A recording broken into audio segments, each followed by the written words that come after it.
பேராசிரியர் கான்ஸ்டன்டைன் ரவீந்திரன் அவர்கள் திமுகவிலிருந்து நம்முடைய தொலைபேசி வாயிலாக இணைந்திருக்கிறார்.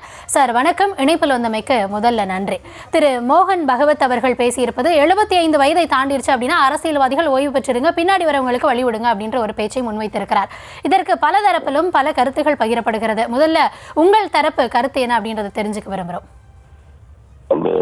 75 என்பது வயதை வைத்து முடிவு செய்வதா, உழைப்பு அவர்களுடைய திறனை வைத்து முடிவு செய்வதா என்பதுதான் முக்கியம்.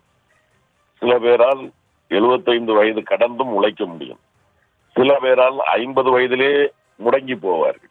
எனவே ஒரு தலைவரினுடைய இயக்கம் என்பதோ, தலைவரினுடைய அரசியல் ஆயுள் காலம் என்பதோ அவரினுடைய செயல்பாடுகளில் இருக்கிறதே தவிர அவரினுடைய வயதை பொறுத்து முடிவடைவதல்ல.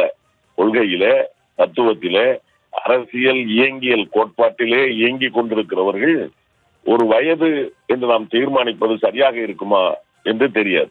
ஆனால் இயங்கும் அந்த ஆற்றல் இருக்கிற வரைக்கும், மக்கள் அவர்களை நம்புகிற வரைக்கும் அவர்கள் பொது வாழ்க்கையில் இருப்பது தவறில்லை என்றே கருதுகிறேன். ஆனால் 75 வயதிற்கு முன்னாலேயே முடியாதவர்கள் எல்லாம் உட்கார்ந்து கொண்டிருப்பார்களே, ஆனால் அவர்களுக்கு 75 வயது வரைக்கும் தள்ளி கொண்டு போக வேண்டும் என்கிற அவசியம் இல்லை. காலம் அதை புறக்கணிக்கும், நாட்டு மக்களும் புறக்கணிப்பார்கள். என்னை பொறுத்த வரைக்கும் RSS இயக்கத்தினுடைய தலைவர் அவர் ஓதி இருக்கிற இந்த மந்திரம் பாஜகவிற்கு தான் பொருந்தும் என்று நான் நம்புகிறேன். எனவே அடுத்த 75 வயதை தொடுகின்ற நமது பிரதமர் நரேந்திர மோடி அவர்கள் ஓய்வு பெற்றுக் கொள்ள வேண்டும் என்று அவர் சொல்லியிருப்பதாகத்தான் நான் கருதுகிறேன்.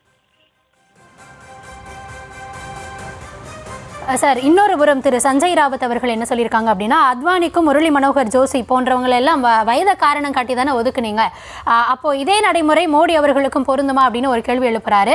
அதே மாதிரி ஊருக்கு உபதேசம் செய்யறதை தாண்டி முதல்ல உங்க பக்கம் இதை நீங்க நடைமுறைப்படுத்துங்க அப்படின்ற ஒரு பார்வையை முன்வைக்கிறாங்க. இது தொடர்பாக உங்களுடைய கருத்து என்ன? அது ஒரு நல்ல பார்வை, ஒரு அருமையான பார்வை.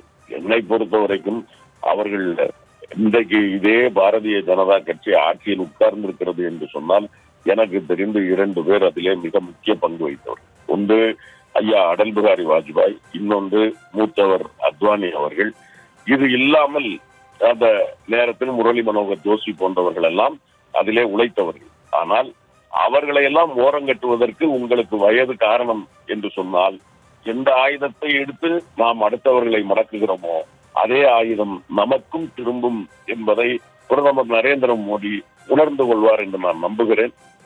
மிக விரைவில் அவர் ஓய்வு பெறுவார் என்றே நான் எதிர்பார்க்கிறேன்.